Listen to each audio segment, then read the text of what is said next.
God went from being about lightning, palaces, altars, to being about issues of the heart.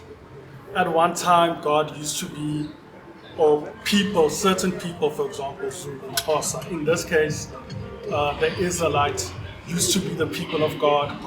But then at some point in history, God went from being of those people to be for everybody. At that point in history, there was a man, and he hated this transition. And everybody else that was not Jewish, who claimed to know God, he hated them. He went around, he persecuted them, and he got many of them murdered.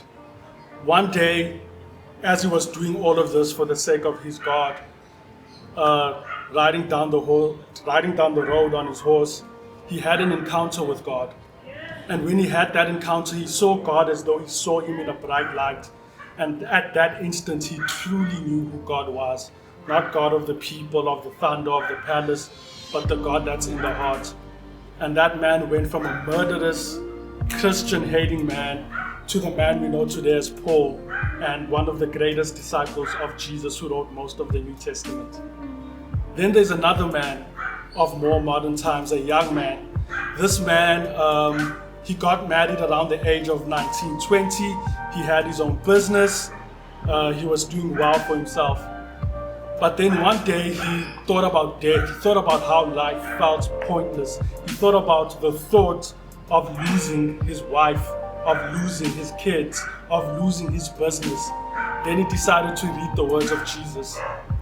They said this, the particular verse that struck his heart, that if you look at a woman with lust, you have already committed adultery in your heart. He thought he was fine with God. He never done all the serious things.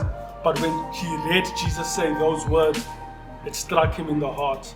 And that man became Ray Comforts, a very semi-famous evangelist of our time. I think he's about 7 years old or something. And God used him by showing him that he resides in the heart. And then the story of one final, also young man in his teenage years. This man grew up in a Christian home. He grew up with Christian parents, Christian principles. But in high school, he became disillusioned because most people, his peers, did not take God and the things that were right or wrong as serious as he did. With this disillusionment, he found out he was not part of the in crowd. He was not as popular as others. He felt sort of the peer pressure of life, and he felt very rejected and excluded to the point that he hated his peers. He hated his peers in his heart. He listened to music to get away from it. He done other things to get away from it. He got into lust, into watching things on the internet that should not be watched. And so this man had a crisis on his head. But at the age of 18, he too also read the words of Jesus. He read the words of Jesus about anger in the heart being equal to murdering your brother, about the verse about lust being equal to committing adultery, and that man's life was changed.